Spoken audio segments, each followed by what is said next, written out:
Hello and welcome to episode 44 of my informative playthrough of Pathfinder Kingmaker, and I'm just going to scrape up the last few little bits which I've missed here, now that I've reminded myself where they are off camera. And the first one is here.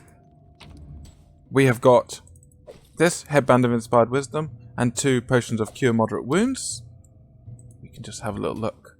And for some reason, they quite liked that work of art. Anyway, let's now head up here, and this is a really tricky one.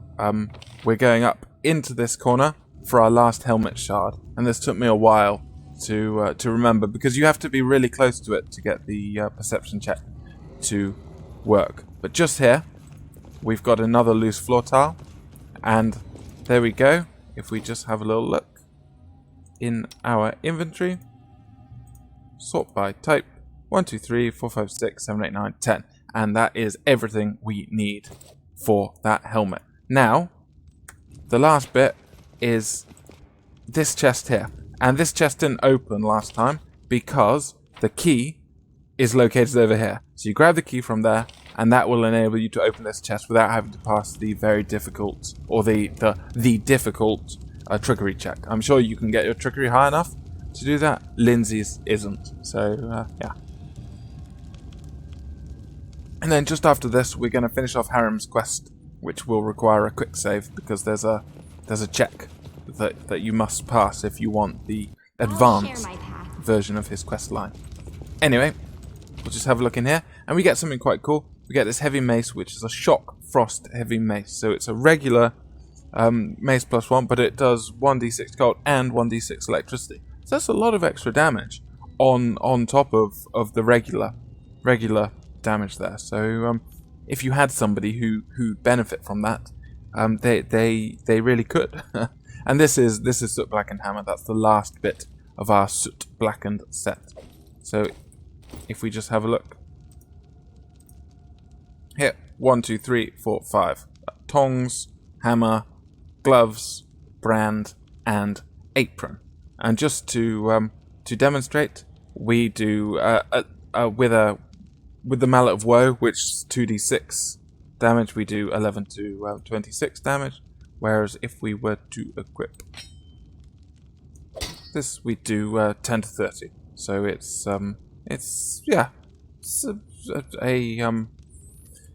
for those who want it. Plus, it looks cool. That's and remember, we're enlarged at this point. But Mallet of Woe is a +3 weapon, so it's going to be an extra +2 to hit there, and it provides freedom of movement. So we have that as an advantage as well. So that they're almost like there's more reasons to use Mallet of Woe than the shock frost mace. Anyway, let's just go finish Harem's quest, which requires us to come back in here to the altar. And I spoke in previous videos about how of all the writing in the game, this is one of the bits I'm least impressed by. Generally, I have a very favourable view of the writing, but this particular quest has made me say things I would not want to. Anyway, let's just quick save, because there is a check in order to get this resolution here. So there we go.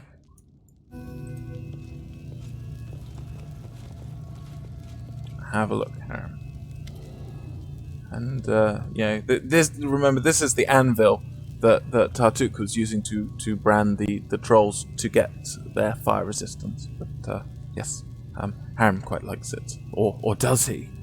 Anyway, you see, and again, there's a lot of exclamation marks, which I think goes against how I kind of feel both Alice and myself would speak. But yeah, anyway. It seems, as I've said, we're forced into arguing with Harem that his Grotusian approach is wrong. Which, yeah. Anyway, and yes, this harks back to our long discussion with him, in which he kind of sees himself as being cursed by Torag, or blessed by Grotus, or both, or at the same time. And yes, he seems to be. He's got this bizarre line. Harem shakes his beard in negation. It's it's like, okay, right, you do that, buddy. And yeah, his anger at Torag comes out, and I guess the fact that he sort of sees Grotus as a lifeline at his worst moment. So he punches it, basically.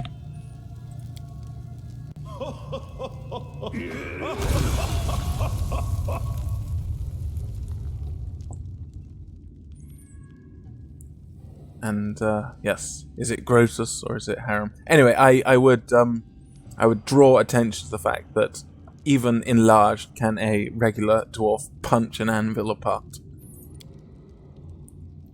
And Jubilos calls him an idiot, which I'm almost there, but not quite. Anyway, this was the check we wanted to pass. Why did you destroy the anvil? Does Grotus encourage destruction now? I've always believed that Grotus does not destroy. He just waits until the end comes to everything in this world. And this is going to send Harem apoplectic with rage. It's like we've inadvertently or not, we've enraged him. We've argued that his approach to Grotus is wrong, and now he's about to flip out. You see, he raises his hand to hit you, but at the last moment he turns away and hits the base of the broken anvil instead. And what do you know? So, yeah. So he's punched it a second time, and it's that second punch. In order to get him to punch it a second time, you need to look at the statue outside, the whole fortress in the area called Troll Wilderness. You need to look at the statue that Hagulka destroys, and you need to pass a check there. And you need to look at the glowing runes and pass a check there. And then finally, you need to pass this last law religion check here. And then he'll punch it a second time, revealing this gem. And he comes back to his senses. He's no longer going to punch us. You think poor Alice doesn't really want this massive dwarf to sock her in the face. So, yes. An odd reddish stone, definitely of magical origins. It radiates heat and glitters with every shade of flame. And, yes. He's on the edge of breaking it, but we can intervene. What is it? He says that it's touched by Torag, but and this is quite interesting. So he refers to sort of maybe those who created the anvil put it inside, or no nonsense. This cannot be. Jewels don't appear out of nowhere. But then metal isn't usually broken with bare hands, right?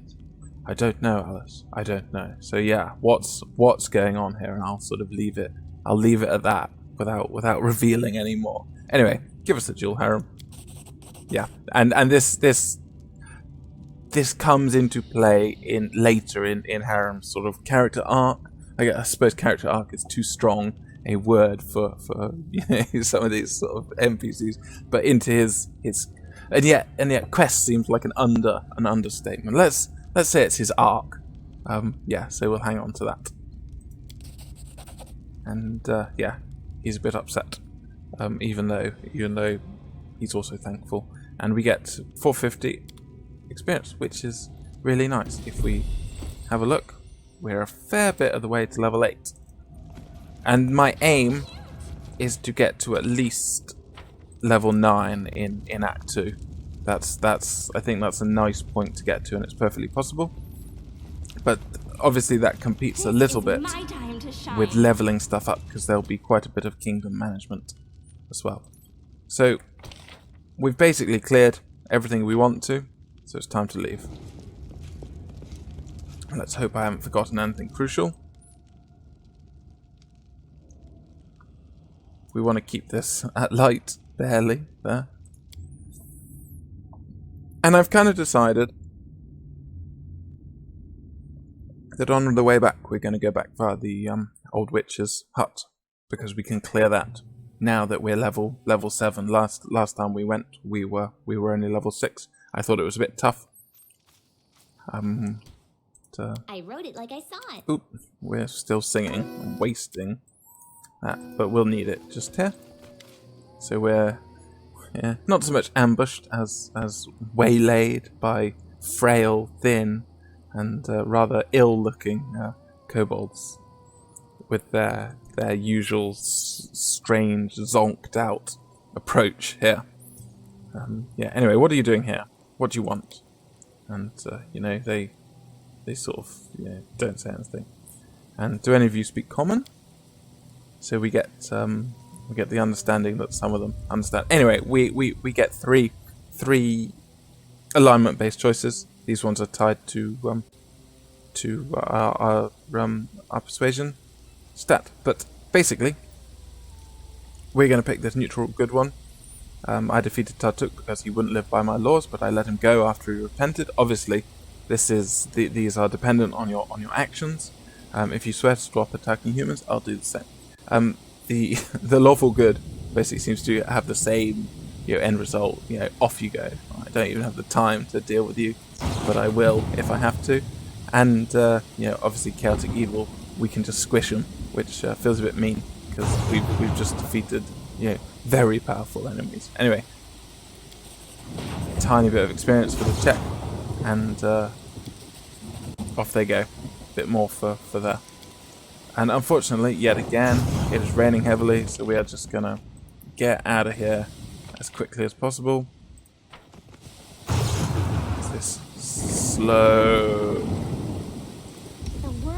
Yeah, we're going to need to rest before the next region anyway. But yet more terrible weather happens about 30% too frequently for my liking. I wouldn't mind it, but this is the second long patch of irritating lightning while I've been recording this. It's just, part of the... It's just this interminably slow walking. Anyway, as I said, we're going to head back to the old Witch's Hut. We'll rest, and we'll try and clear that area fully, except for a couple of really hard enemies. And the reason for not clearing them is we have to come back to it anyway, but I figure a 75% clear on the way back will save some time later on, and we don't really want to have to faff around killing lots of things, lots of sort of regular stuff before we then move on to the hard stuff, because it requires conservation of buffs. What we really want is to deal with these really hard stuff using maximum power, and also getting level 8 is kind of what I think is the preferable level. I swear this lightning happens about 5,000 times too frequently. Lightning doesn't hit like that. Just going to dump some stuff so that we're not encumbered, so that we can get out of here with light encumbrance rather than medium, so we just save a little bit more time. And I'll keep an eye on that on the overworld map. You'll notice I buy supplies, way more supplies than I'll need, and then I will quite happily throw them away. They're 6 supplies for 30 gold. That's I collect enough junk. With the troll menace ended, all our woes were in the past, and there was nothing left endangering our young barony. As if the true hardships were yet to come. Thanks there, Lindsay, for those words of confidence. So yeah, I'll throw them out because they're not needed. Better to have light encumbrance than to have. Ooh, right. This, I think I know which one this is, because this is a scripted encounter.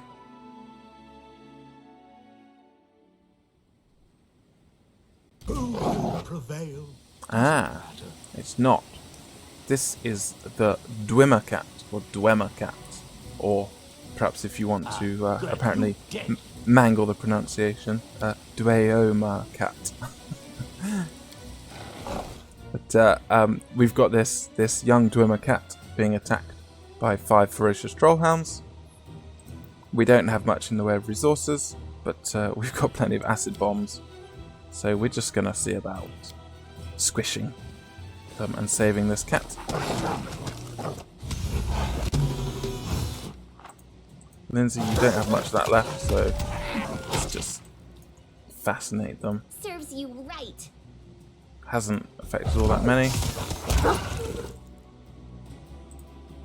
Jubilos. Stand down. Repent.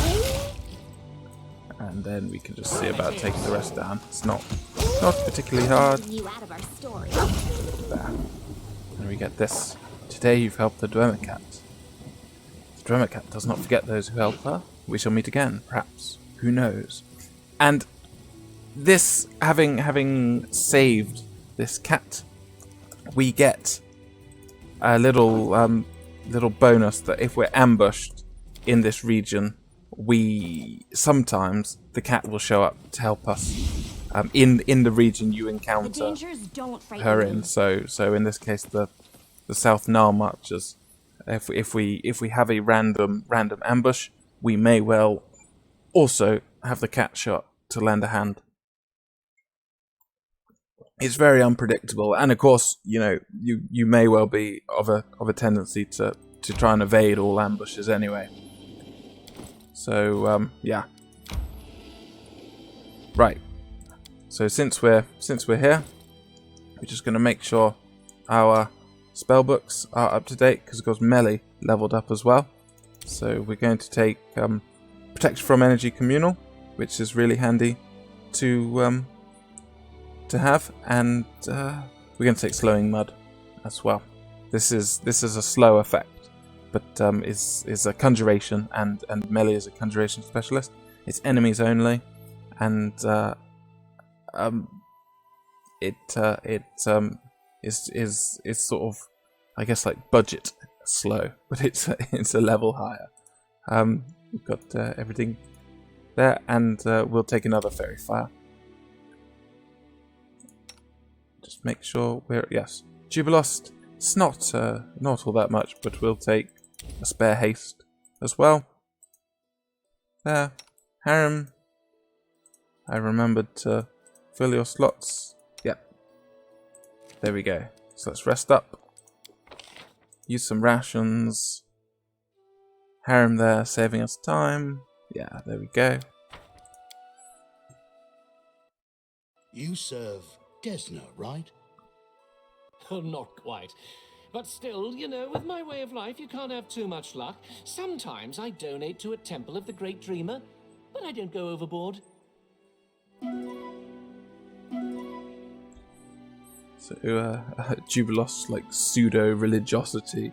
Desna, the sort of chaotic good deity. Butterfly wings. If you play Wrath of the Righteous, that's the sort of Azata path is associated with Desna, freedom and goodness. Yes. So in this area, there is quite an interesting questline. I'm not going to do it all in this video, the whole area. I'm probably going to break it into 2 parts, because I don't want to make lots of really long videos. But what we're going to do is we're going to come over this way. And that's quite nice to find. Anything else? There's quite nice cure scrolls. Now we're not gonna do these. These are really difficult law nature checks to pick. I'll share my path. I'm going to do them off screen so that I can actually. You get basically 6 opportunities, and you need 3, or else you've got to go a long way to pick them. So I think I will do that off screen just to make sure, or at the beginning of the next video so I can restart it. Anyway, we've encountered here. You can see we've got what looked like a dryad and a faun or satyr of some sort. Anyway, this is Falchos on the left, and they are quite clearly Fae, and they're having a heartfelt discussion. And yeah, if we look here, they're obviously Falchos is possibly contemplating something tragic, and they spot us. So yeah, hi guys, a satyr and a dryad. Mm-hmm. I like this interjection from Lizzie. Holy kittens! Look, it's Faye, real Faye. Hello there. And yeah, who are you? Alice. She's got this Fae affinity, Fae sorcerer. She's just very curious. Anyway, who are you? So my name is Tiresias. I've lived here since my tree awoke from the earth and first saw the sun. And this is Falchos from far away. Yes, we are together, and we'll stay together till death takes us. Can't you do without the death part? I've managed so far. Anyway, what are you arguing about, you two? We're going to stick our nose in. And so, our eyes light up when anyone mentions a monster. This land could be beautiful again, but not so long as this monster exists. We cannot leave. We must fight. And you've tried already and barely survived. Please, I'll endure. I'll go to sleep again. And if you were to die, it will hurt me far more than if I let you go, knowing you're far away, but alive and well. So yes, Falchos seems to want to fight this Scythe-Tree, this monster, whereas Tiresias is sort of saying, there's no need. I'd rather you lived, and I'll go back to sleep as a dryad under my tree.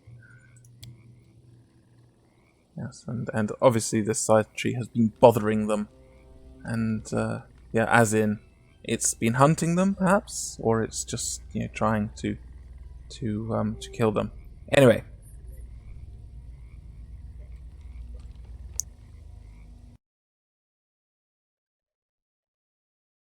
So, as I was saying, this Scythe-Tree appears to be hunting them, but Falchos is trying to kill it, but clearly it seems he can't, and so Tiresias is asking us to do it. But there's something strange, like, what on earth is this Scythe-Tree? We've just been accosted by two Fae. They say they're being hunted by a tree. Anyway, what is it? It's a tree. Okay, it's not very helpful, Falchos. But I guess if we want to kill it, and basically hit it with fire or chop it. Don't fire arrows at it. But they don't give very much information about why. Anyway, we're not particularly lawful good. We're just going to ask. Maybe I could help, depending on what you're offering. And yes. They offer a little chest. Anyway, we can either say we'll do it no reward needed, or we'll do it for this little chest. Anyway, let's pick the lawful good here option here. No reward necessary. Alice, she's like I said, she's got an affinity for the Fae. She wants to be friendly. Yeah. So yeah, she'll help out. But we still don't know what on earth the story is with this tree. So we can just ask a little bit more. Oh, and also it says it's to the south of here. Anyway, what happened to the village? It was a beautiful place, a human village on the edge of the real Fae kingdom. They lived in peace alongside the Fae for generations, united by friendship, sometimes even by love. That is, until our queen, Calliotropsia, lost her heart to the headman's daughter. Such a beautiful couple, but it happened at their wedding day. Both humans and Fae had gathered to celebrate the union. No one knows what happened next, but in the midst of the festivities, Calliotropsia suddenly transformed. She changed into a monster.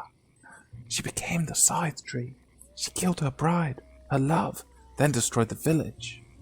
So, yes, this Scythe-Tree is all that remains of a Fae queen. And there's obviously there's a lot more to the story, but if we think about our curse theme, there's something going on round here, and And this is just Tiresia's backstory. Humans fled or were killed, same with the Fae. Our kingdom fell in a heartbeat. But I couldn't leave my tree, so I slept for many years until I awoke to the sound of pipes playing such beautiful music. And that would be Felchus here. And we can just inquire a bit more. A girl from the village married a dryad. And yes, so your world and the world of the Fae are great and wide, yet rarely do they touch. It is unfortunate, for when they do, great joy is possible, not simply between two souls, but more so when a third arises from their love, a child either born or found. Here, for instance, when my tree and I were far younger than we are now, a girl lived here, Elga Verniax. She was the daughter of the woman from the village. Her father, a satyr. We loved her so much, watched her grow, laugh, learn. But her mother took her away and left. If she still lives, she's certainly forgotten all about us. Her poor father missed her so much, the grief never left him. It was in his eyes when he passed. Human and Fae both love, and love strongly, and we feel the same pain when we are cut off from the ones we hold in our hearts. So, yes, the idea that this area here, there was once a village, and it abutted very closely to the first world, the Fae world, and there was intermarriage, intermingling between the two. But something bizarre has happened, and at this wedding, the Fae Queen transformed into something horrible. How cute! And we'll unravel just a bit more about this. Anyway, this is an athletics 26 chance, and generally, as I've said before, the difficulty of the athletics check will give you an indication of what nasties you will fight on the other side. And we can see here, Greater Enraged Owlbear.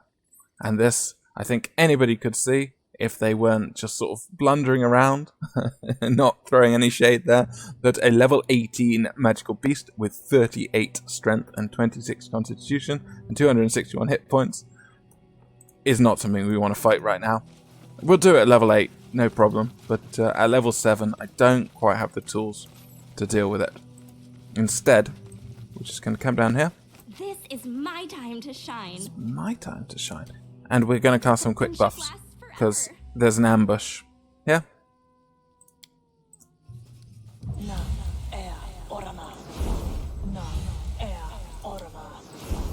So we'll make Heron big, we got our blur.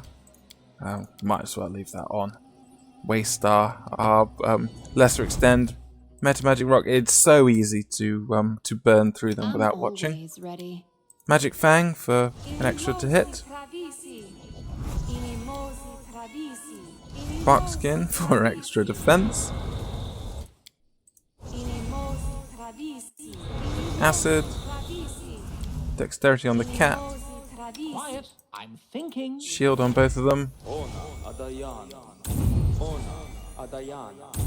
See invisibility communal. Depend on me. Yes? Mutagen. It's time to act. Adventures are exciting. They are indeed. And let's just go all out. Because this is a little bit, because they will ambush from all different directions. So let's just come forward. It's the usual thing, like, ooh, what's that there?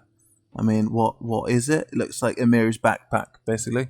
But come forward, and you saw a little spark there. Here they come.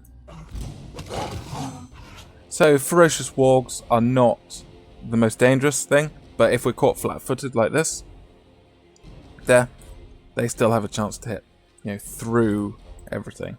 But we're just going to attack here, and there's another enemy who we will see. This will hurt. Let's see if we can redirect. So third one, and so we do a lot of damage here. There we go. You deserved it. There it is. So Greater Werewolf, which we've fought Greater Werewolf by themselves before. They got this 10 damage reduction, but their AC is pretty low and their hit points are pretty low. It's only level 7, so it's the same level as us. So shouldn't pose any You threat offend me. at all. No strike wasted. And if Ekandao keeps doing 54 damage, then Any yeah. last wishes? This is where I step in. Serves you right. And let's basically just finish off. We'll conserve our bombs. Will they ever learn? There. So, as easy as that at this stage. Of course, if you just walked in, it would be a real pain. And yeah, maybe I should have done that unbuffed just to show walking in completely. Let's see what it's I'm like positive this. I found something. This is quite a nice reward, which is a ring of deflection +2. And of course 1,000 gold and a Taldan dog warrior's dog tag.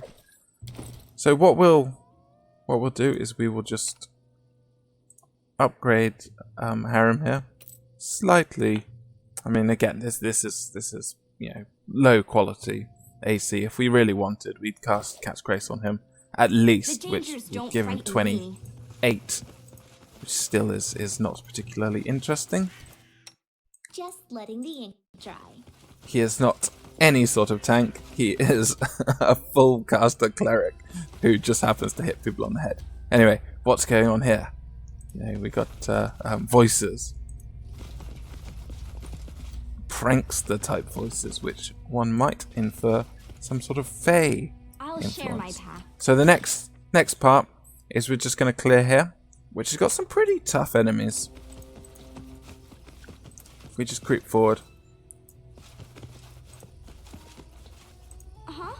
Here we go. So we've got Hodag-like Trount, a bit like the bear-like Trount. These are sort of, trees with the appearance of various creatures.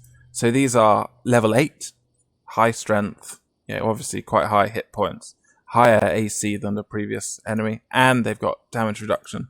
So that's something of a pain to overcome. We're going to just Notice awaits us. take a little extra precaution there, and we will cast Archon's Aura. No time And for idling. since we've been saving all sorts of stuff, we're going to haste up.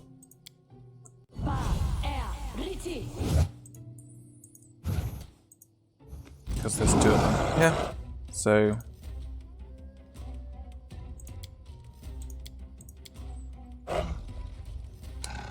and we might as well Cannot hide from me. open with some fire. A fine use of my talents. Yeah, so we're hasted. A can clever move in. ploy. But I don't want Harem to. That should be 1. Your time is over. I'll let it play out in slow motion because it feels a bit mean to do it so quickly.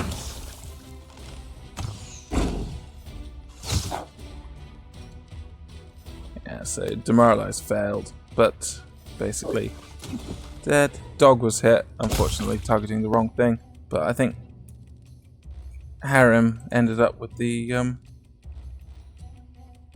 no. There we go. Nearly 3. Oh, that's Leopard's acid bite. Right. That's quite nice. It's a good demonstration of how hitting fast and hitting, hard will very often serve you a lot better than hiding behind someone. Obviously, we are hiding behind the cat, but the idea that you can just strike things down within 1 or 2 rounds means they only get 1 or 2 rounds of swinging at you, which always struck me as better than a prolonged combat. Anyway, if we come down here, so you can see, we've come down here. We've got the village, which has been talked about a fair bit, and I think what we're going to do is, I'll share my for the last part of this video, I'm going to kill the Scythe-Tree. And that'll be it. But you see, we're being haunted by a spectre. I will save that for the next video. Got lots of nice things, but I want to draw this video to a close. These Dizzy Head, these require a perception check to spot. We need 3 of them for a quest, but let's just come a bit closer. So we can see, if you see this, that is an indication of the need for poison protection. And Weapons, Lindsay was called spells, forth. poisons. So The art of killing is so diverse these days. A shame one life is not enough to master them all. this is a cruel voice for a druid. Anyway, we're going to use Good Hope, which is our AoE heroism. And we're Dangers protected don't from affect poison. me. Let's just have a little look at this Scythe-Tree. See some dead who've tried to fight it. Trees are broken by someone's enormous claws. And there it is. So it basically looks like a tree. If we examine here, we're a level 16 plant. Yeah, these stats are not particularly high. Obviously, it's immune to mind affecting, compulsion, paralyzed, sleep, stun. So there's not much we can do, and it's got damage resistance 10, except for slashing. So our You require my assistance? arrows are not going to do all that much damage. However, we've got other things trouble? we can Adventures call for that. do. So let's go ahead and cast I'll up a take care few of The end things. draws near. Just leave that like that. Might as well. What's new?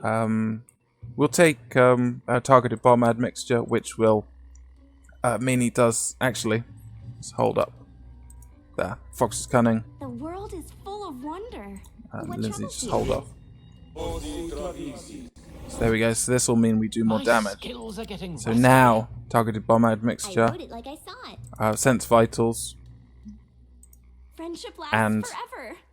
We're going to haste up on everyone. There we go. So, kitty, doggo, Yes, there, I'm still here. always ready. and basically we're going to rely on Thinking. Jubilost with fire bombs Primitives. to deal Anything is with this. possible. Sing, Adventures are exciting. useless acid, I'm open to your orders. not particularly useful Nowhere to bow. run. Although he does so much damage that it will work out fine.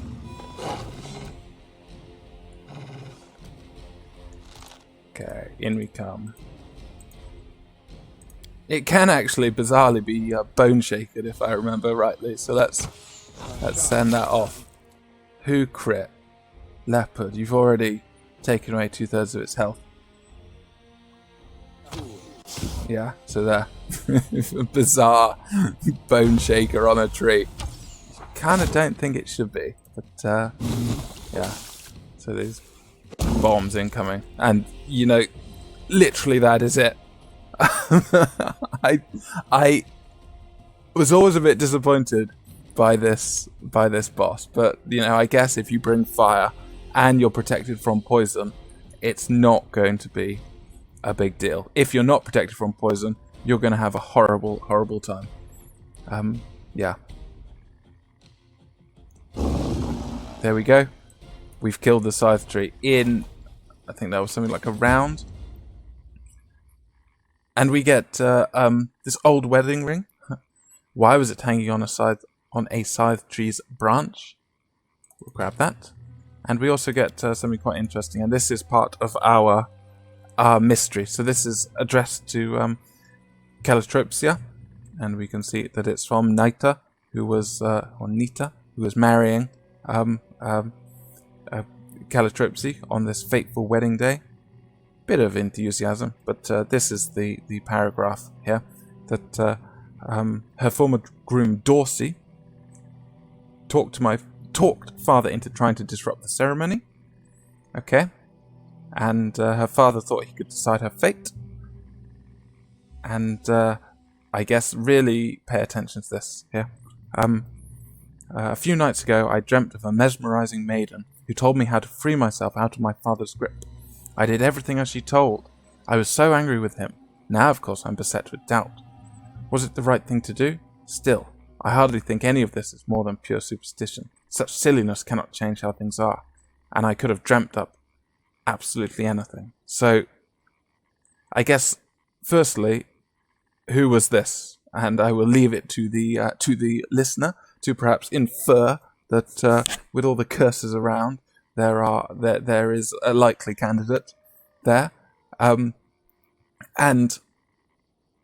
the fact that we know from things Tristan has sort of said about the curses in this region, that curses uttered tend to come true.